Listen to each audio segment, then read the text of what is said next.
The Pacific Division got tougher. Does this mean more difficulty, a difficult path for VGK to make it to the playoffs? That's our topic today. Topic one, right here on Locked On Golden Knights.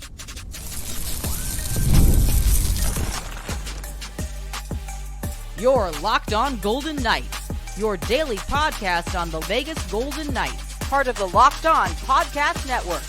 Your team every day. Hi again, everyone, from Las Vegas. Tony Cardasco, Chris Kolick.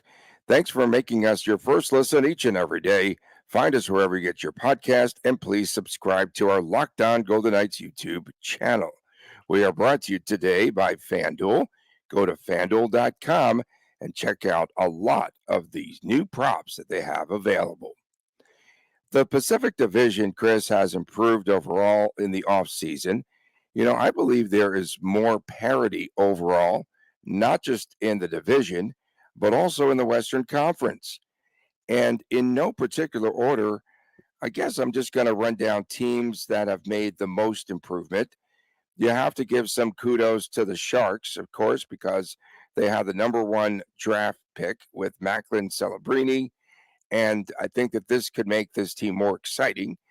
Seattle with a guy by the name of Chandler Stevenson. That was a key addition. Will make them a little bit better. Edmonton signing Matt Savoy, Jeff Skinner, Janmark. Janmark was re-signed. Vancouver signing Jake DeBrusk, Jiri Patera, the other guy, and a lot of depth pieces. So I think that there are teams, I would have to say Vancouver, Edmonton, Seattle, and maybe the Kings. Again, Kings did not make a lot of great improvements in the offseason, but I still think they're going to be legit. What are your thoughts on the entire division? The Kings did addition by subtraction and getting rid of Pierre-Luc Dubois, so we can kind of start there. Good point. Going back downhill, San Jose Sharks, Golden Knights obviously 4-0 against the Sharks last year. It's a team that's got a little more experience. Now, you start with the established rookies, Eklund, Bordelot, and there's a few more, obviously. And then Celebrini, wherever he's going to fit in. Will Smith is obviously getting a ton of attention right now, too. Finally, yeah. 2 years. He was drafted a couple of years ago. Yeah, you got an up-and-coming team there right now. Yeah. Are they going to go, are the Golden Knights going to go 1-3 against the Sharks? I don't think so. But are the Sharks the same doormat that they've been? I don't think that's the case as well. They're going to be a little bit tougher. And then the other team down low we'll talk about right now is the Anaheim Ducks. Again, a lot of rookies coming up. Zegras, McTavish, Minty Yukov is another one. Leo Carlson. You still got Troy Terry there. You still got John Gibson as the goalie. And there's a lot of other great pieces. Lucas Dostal, up-and-coming goaltender. So last year, the Golden Knights went 1-3 against the Anaheim Ducks. And, of course, that weird 82nd game of the regular season where the wheels fell off, which meant the Golden Knights had to play the Dallas Stars in the first round. So your two doormats to begin with aren't going to be the same doormats. Like the Golden Knights aren't going to be able to lock up, 14 to 16 points just by showing up in those 8 games. Yeah, for sure. And they did a good job acquiring Carl Grunson.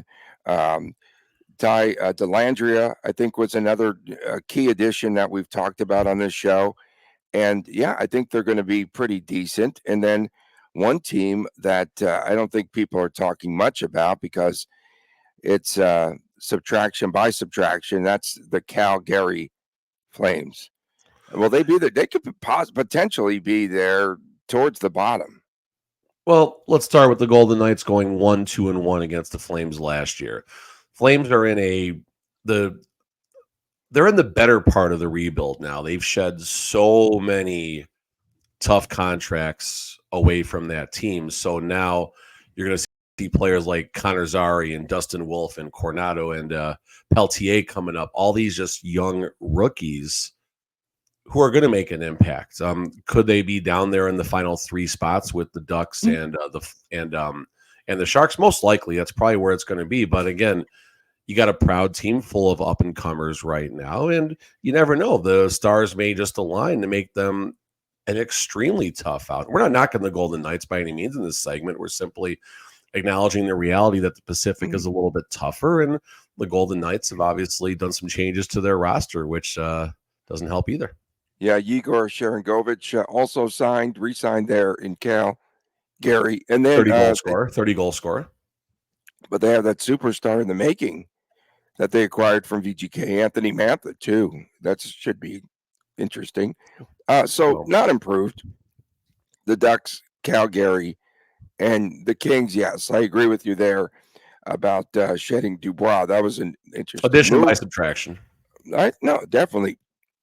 But hear me out though. So a difficult, poor start for VGK could be very difficult. Could make things really tough on the Golden Knights. And the one thing, the last 2 seasons in particular, they've had that quick start for the Golden Knights. That's going to be imperative more so this season because they could be battling it out. I mean, I see, potentially 4 teams there. VGK could get caught up in the mix there with Vancouver and Edmonton, perhaps Seattle, and perhaps the Kings. Still the Kings. I'm still thinking that the Kings could make some moves there. Yeah, I mean, I don't have their roster situation up here, but the Kings are not going to be an easy out by any means. You still got Kopitar there. You still got Drew Doughty. You got Kevin Fiala. The list goes on and on of their higher-end talent. Then again, up-and-comers, Quentin Byfield, Alex Turcotte, Fahimo, Jacob Mavari, so many more. Darcy Kemper. Darcy Kemper, another goaltender. So they're going to have a solid platoon going there. And you mentioned Vancouver. They're going to be tougher, I think, than last year. I don't mean tougher as the division winner. I just mean they're going to be a tougher team in general from the word go. And that's going to be another issue for the Golden Knights to have to deal with. And then, of course, Edmonton, we hit them. You mentioned they're bringing they got the band back together, so to speak. They made a minor move in getting Savoy up and comer from Buffalo. Yeah, we'll see what Savoy can do. They shed McLeod, and I mean, the biggest questions for Edmonton will be in net, of course, next season. But that's how it is in Edmonton and Toronto. There's always going to be questions about the net. But again, Edmonton, Western Conference champion, and we'll see how Edmonton bounces back. Right? Does Edmonton bounce back like the Florida Panthers, who just won the Stanley Cup, or does Edmonton bounce back like the Golden Knights, who had a long summer and then the tank was on empty for a lot just because of a lot of injuries and stuff? Yeah, and that Kings team also, Tanner Jeannot, remember they signed him. Kemper, we mentioned. I think they did a good job. They re-signed a lot of their free agents. Go figure. Alex Turcotte was one of them. Phoenix Copley also got re-signed there. And I think they're still on the radar. And then, when you look at the Oilers, we talked about it with Savoy and Jeff Skinner, defenseman Josh Brown. They did a pretty good job there in keeping most of that team together. Might have gotten better. They re-signed Adam Henrique. I still say they're going to be one of the teams, that will be in contention. And I think that if they get a better start, then they could maybe be the runaway team in the Pacific Division. They did lose a lot of players, like Fogle. We just mentioned him, and don't forget about Jack Campbell. He's still out there. They lost Sam Carrick, who was a good depth piece, I thought, too. But they'll be in contention. And I think if you were just a not too early prediction, order of finish in the Pacific. I know I'm putting you on the spot. Edmonton, Vancouver. I think Edmonton too. I think Edmonton gets a better start, and I think they're going to be a tough out this year. Edmonton, Vancouver, VGK, LA. Oh, you're going to say VGK 4. VGK 4, Seattle. They're on the outside look. They're on the outside looking in. I think offhand, I think the Golden Knights are an 82 to a 94 point team this second right now. We'll talk about why in the next segment. But right now, I think they're an 88 to about a 94 point team. 94, 95 points. That's about that cut line. And here's more. I mean, obviously the Central Division improved. You start with the Nashville Predators. And obviously, I'm the negative one on this show. No, I think I'm acknowledging reality right now. Do not steal my thunder. So real fast here before we cut over, Nashville Preds. Your parents yesterday. What's that? Nashville Predators improved. About your appearance We'll yesterday. we can get that in a second here. But okay. Nashville Predators improved in the Central. Avalanche are still the Avalanche. Stars are still the Stars. Blackhawks are improving, obviously. Another year of Bedard. This is the Bedard breakout year probably coming. That's not going to help, obviously, the Chicago Blackhawks situation. We got to get his total over-under points this year. Way high last year. I'm curious what Bedard's total. I feel like 78 is probably the number, point per game, couple injuries. Let's take the over. I could be wrong. I would take the over on that without even just thinking. How about the Utah Hockey Club? They're going to be a fun team to keep an eye on, see how things shake out there. And I mean, we can go on and on about the West and stuff and teams that have made moves and things. I mean, Minnesota Wild, that's another team that's going to, be there. So under the radar. Yeah, it's going to be tough sledding for the Golden Knights, and you can't just assume the Golden Knights everything is going to be status quo when you do look at the fact that they've lost 80-something goals and 90-something assists to other teams via free agency. Yes, Holtz. Yes, Olofsson. Yes, Dorofeev. Yes, Brisson, up-and-comers that hopefully can fill those voids. But we need to see the team in action before we can simply say everything's going to be okay. When was the last season for VGK that we had this many question marks going into the season? Season 6, I think there's a lot of questions. Wondering how things were going to shake out the Stanley Cup year, and everything came together. And it can come together in season 8. It definitely can come together in season 8. It came together in season 1. No one in the universe predicted that to happen, besides people in Vegas just throwing down $20 random bets on their brand new team to win the Stanley Cup at 300 to 1 and 500 to 1 and 75 to 1 as the season progressed and things like that. So yeah, a special set of circumstances can certainly happen. McCrimmon's going to be active, whether it happens in the off season, whether it happens during the season. So we'll see. But as of right now, I got the Golden Knights 4th in the Pacific in that 88 to 94 point range. They still need to make at least 1 to 2 more moves. I'm still thinking that they will make a move here, at least before the start of the season. That's a perfect segue. Coming up next is VGK forward depth a concern, and what happens when injuries, that was not intentional, when injuries strike next season. All that and much, much more in this edition of Locked On Golden Knights.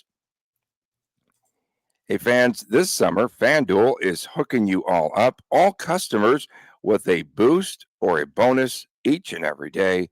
So daily, check it out. That's right, there is something for everyone, every day, all summer long. And it's time to start thinking about football. Yes, the Raiders rookies do report this Sunday in Costa Mesa. And then maybe Devontae Adams reports with them next Tuesday, thereabouts. All sorts of great props. Major League Baseball will be back in full swing. So head on over to FanDuel.com/lockedon and start making this a must look at this summer. Check it out. FanDuel, the official sports betting partner of Major League Baseball. Back on this edition of Locked On Golden Knights, Tony Cardasco and Chris Golick from Las Vegas. We appreciate you tuning in. Don't forget, on Fridays, it's WTF, What the Friday. Saturdays, it's the Chris and Chris Jr. Show, the YouTube exclusive. And yesterday, Big Chris was on the radio on the NHL Network with Mick Kern, and shout outs in abundance, or what happened? I don't have Sirius Radio. So Mick Kern is great. Definitely a great listen. Whether he's on the early afternoons right now or early in the morning when the season is going, but just pretty quick, down to earth dude who no BS when you listen to him, doesn't fluff anything, and has no problem calling out his callers when they call in and give him a bucket of crap. He'll fire right back. It's actually pretty fun to listen to, but he enjoys collecting cards. He's had a segment on his show where he actually opens packs of vintage cards with like his co-hosts and stuff, and we connected over that last year. I was on the show last year as a VGK guest, and now obviously I was representing the hockey news and their sports collectibles, and we just talked about the Connor Bedard effect and the difference of buying cards like a Target versus going to like a local hobby shop and things like that. Asked me about like what some of my favorite sets would be, and it was just a good convo. But Locked On was mentioned plenty throughout the podcast. That's how I was introduced, and I got that in there a couple more times. So today's show is going to go bonkers. Okay, that's good. So please subscribe to all the folks that are tuning in for the first time. So yes, forward depth is a major concern for VGK. Question marks that I have. Top six to me is still a major concern. Right wing, left wing, second line center. Tomas Hurdle, still not sure about him in the offseason. So is he going to be the center? I mean, let's see what Cassidy's even thinking. We'll have three centers maybe on that second line. Cassidy, Carlson, Howden, and Hurdle on the wing. Okay, yeah, the Howden line. That would be great. That would be a good line. I don't understand the infatuation with more centers, face-offs, but what else? What else, Bruce? So yeah, you want to have having 6 quality centers of your 12 forwards is good, but they need to be able to play on the wing too. Yes, of course. So what are your thoughts first, starting with the top 6 for VGK and the forward depth there? I mean, the 4 of the top 6 that are most likely locked in, of course, is going to be Barbashev, Eichel, Stone, and Hurdle. Outside of that, where does Stone go on the second line with Hurdle? Does he go on that top line to load up with Barbashev and Eichel? And then who are the next 2 pieces that go up there? Howden has had a lot of time in the top 6 along with Mark Stone. So I could see that line. I don't know how excited I get by it, but if Cassidy likes it, that's fine. I can see the second line breaking camp as Howden, Hurdle, Mark Stone, which leaves a spot open on the right wing on the top line. So now you're looking at Dorofeev, Holtz, Olofsson, basically, figuring out who is going to Brisson too. I don't know if I said Brisson. One of those 4 is going to take that spot right there. Yeah. That third line too is they have a lot of issues right now. And, the biggest questions will be who slots in. Will it be Holtz? Will it be Brisson on that third line? Or do they make it all IKEA all the time? The third line, we hit that pretty hard yesterday, but I would like to see Carlson, Howden, Holtz. Holtz is a player who needs to develop that 2-way game. Howden obviously is responsible on the defensive side. William Karlsson is a 200-foot player, Tony, like it or not. And otherwise, I also don't mind Dorofeev down there. Dorofeev and Karlsson had a lot of time together last season. So, first call-ups, should there be injuries for VGK? Who might that be? Who's going to be ready? This is the concern right now. Okay, that's it. The 13th forward of the Golden Knights right now is Ron Bjerg. Now that could change depending on whether it ends up being Brisson or Olofsson or Holtz that gets scratched, but most likely, at least just simply from an experience and a skill side, Ron Bjerg is number 13. That by itself doesn't make me that excited. No, it's not. You had Dorofeev as number 13 last year. All right, so just look at the year-over-year comparable right there. After Ron Bjerg, this is when we're scrolling down to the players with the 2-way contracts and stuff. Okay, they just got Zach Aston Reese. Okay, fine, whatever. Cataford, he's 19 years old, played 5 games in the AHL. I don't think that's you're going that deep. You're going that deep. You have to go. This is what the Golden Knights have right now, Tony. This is what they have. Denisenko, who is a great AHL player, nearly a point per game, but hasn't scored a goal at the NHL level. I think coming in, I don't know his total number of games, but he's had a lot of games at the NHL level. Reese Johnson, someone else the Golden Knights picked up in the offseason. Lazinski, Mason Morelli, Gage Quinney. I mean, Gage Quinney's not going to be the person. Morelli had a cup of coffee and it was okay in that fourth line. Pretty good. I liked him. Yeah. No, I liked his play.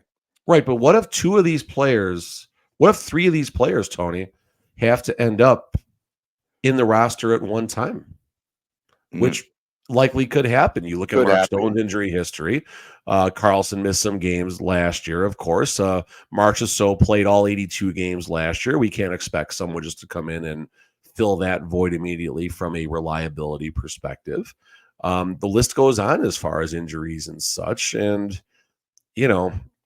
if the Golden Knights got to go deep into the AHL and then all of a sudden the Night Monsters wind up playing in Henderson, or a Night Monster crawls their way out of Lake Tahoe and winds up playing for the Golden Knights next year. That's the forward depth is a concern, and this plays into the first segment when you mentioned if McCrimmon has something else cooking or is going to cook something. He better have something else cooking right now, because this is not encouraging for VGK.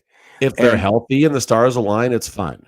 But that's not the reality of the last it's the second 6 time years with said this team. that. The Stars aren't even in the division. Why do you keep saying stars align? Well, Ryan Craig finally, will he have a better season? Season 2, will he finally get some of these younger players to respond and to make a giant leap? Will he become more acclimated, if you will, in season 2? I think his job is really important because he needs to better prepare HSK, and then the team has got to play that same system. They have to be ready, and I think you have to have that plug and play mentality when these injuries do arise. You do. No, this is a good conversation here. So, as far as the two players that are going to have an immediate impact on the Golden Knights roster that have at least his thumbprint, Ryan Craig, is going to be Brendan Brisson. We'll see what happens there. And Caden Korczak. I think both those players do have a lot of games played at the Golden Knights level. If Korczak and Brisson succeed at the AHL level, that's encouraging for Ryan Craig and the job that he is doing over in Henderson or up in Henderson, depending on if you're Bruce Cassidy or not. Exactly. So we'll see how that shakes out. And this is where you wonder, a Denisenko who had a full season with Ryan Craig, who has been a career AHL player, can he make that jump? Morelli, he had some impactful moments last year. That was fine.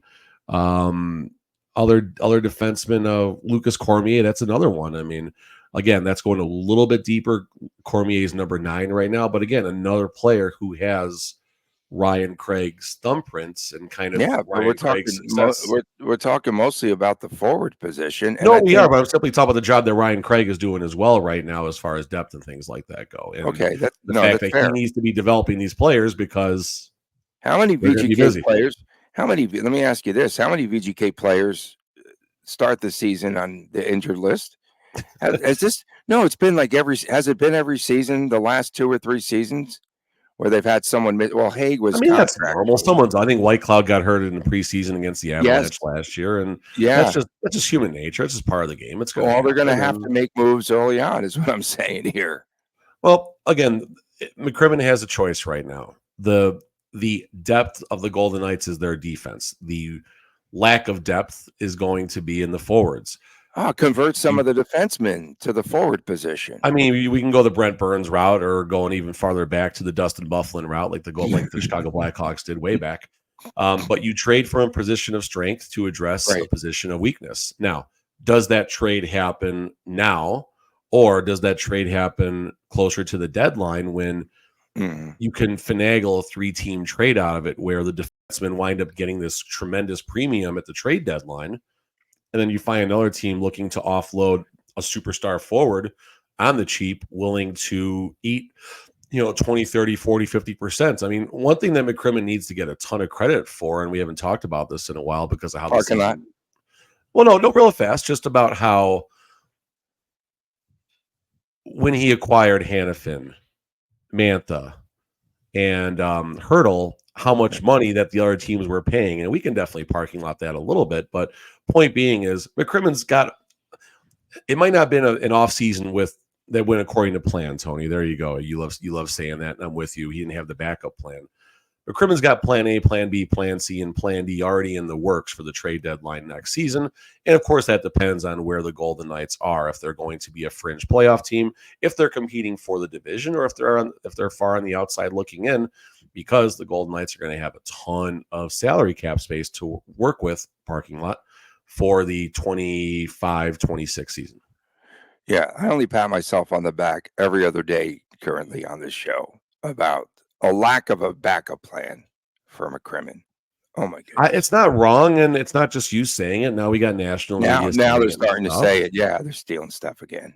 Well, point being is if it's being seen at just this little couple of nobody podcasts that are just fans just talking and stuff like that, and then other people validate it, all of a sudden, it makes sense. Coach Dave Aikman had a really funny meme last night about you and I. Told you so. We told you so. That was me when Logan Thompson got traded. I fired the I effing told you so on that one. And we had a few I told you so's. And we're going to have another one coming up next because there's not a lot of hype around this one. But VGK finally announces that. Oh, don't say that. I was going to say something really brutal about the video that they put out.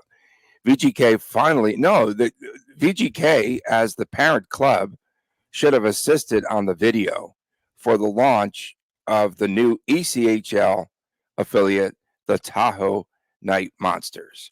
We'll talk more about this new affiliate. I was so surprised at this announcement yesterday. We'll return right here on Locked On Golden Knights. We are driven by the search for better, but when it comes to hiring, the best way to search for a candidate isn't to search at all. Don't search, match with Indeed. If you need to hire, you need Indeed.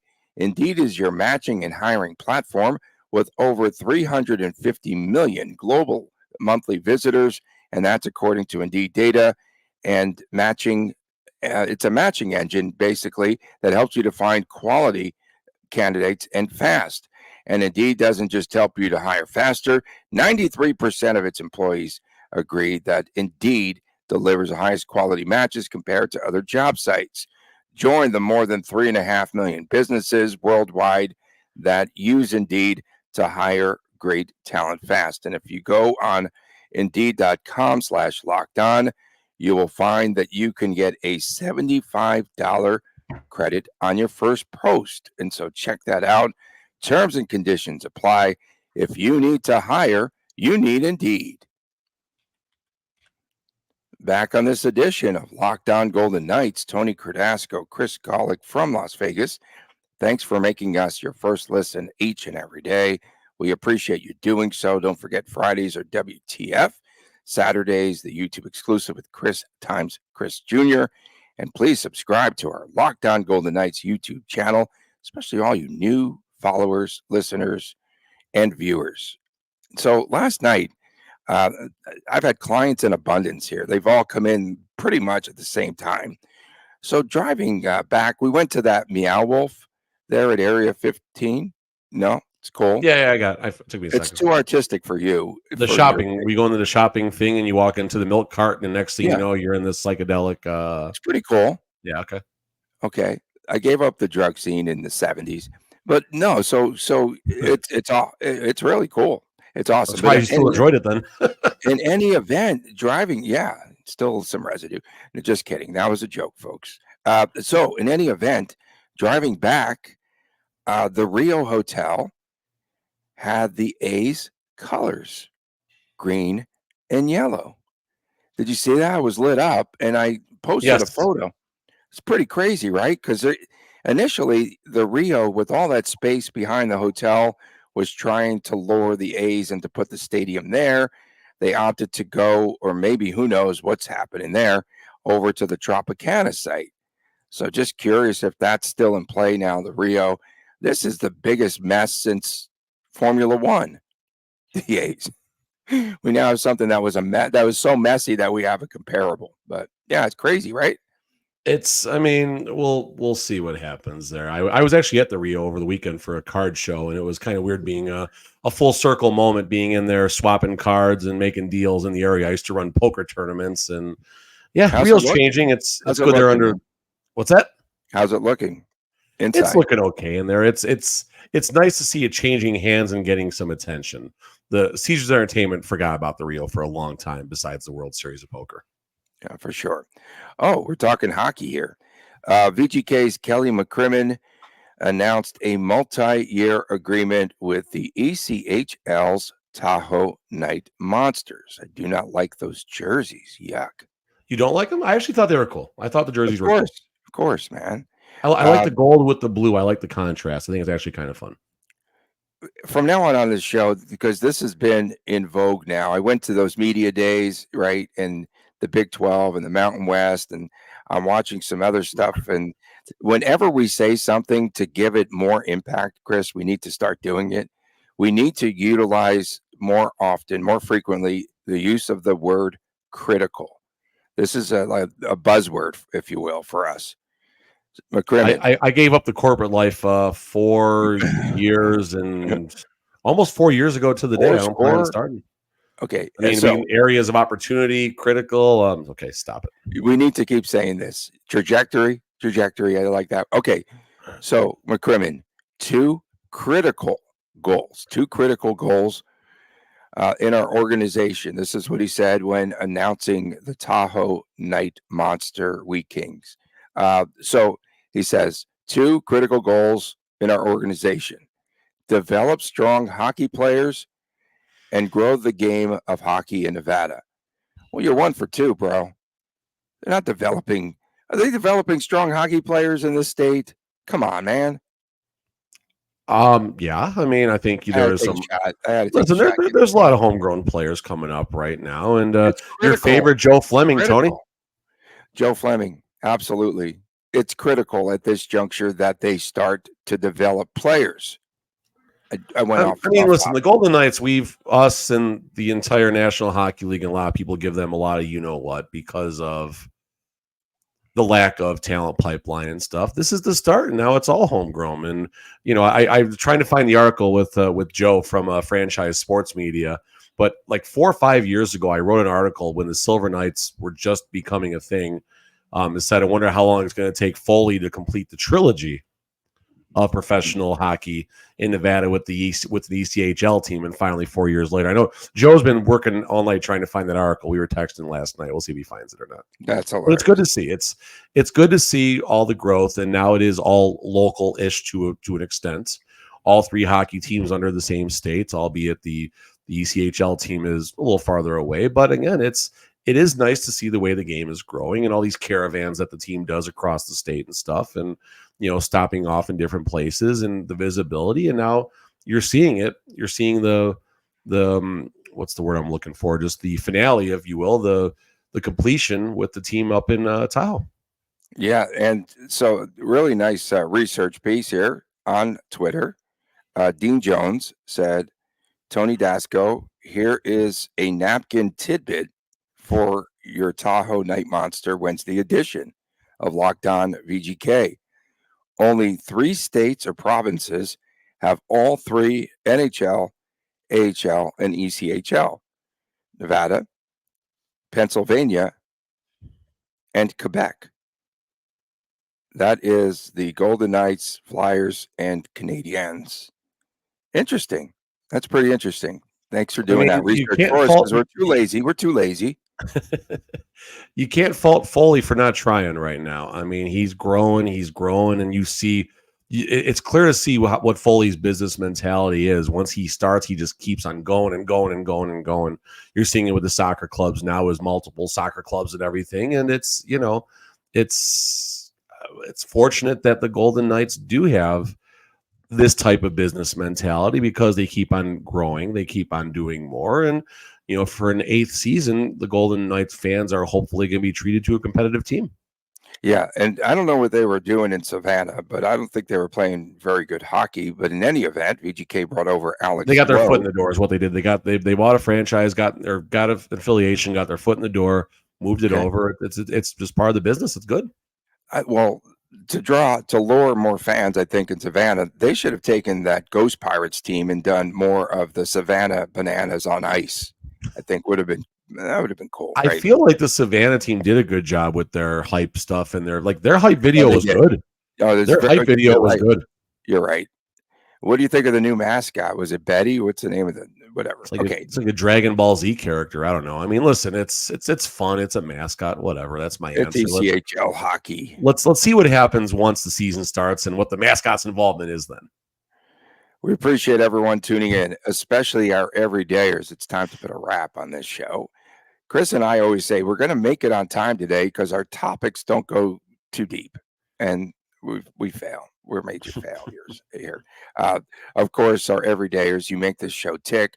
Please subscribe to our YouTube channel, Locked On Golden Knights, and make sure that you keep those comments going. And we appreciate everyone just chiming in on everything there, especially on X. We do have a very good time there with all the fans, and now fans that have become friends, basically.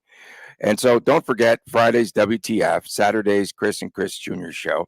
For my man, Chris Golick, I'm Tony Cardasco from Las Vegas. We'll see you again tomorrow right here on Locked On Golden Knights. Take care.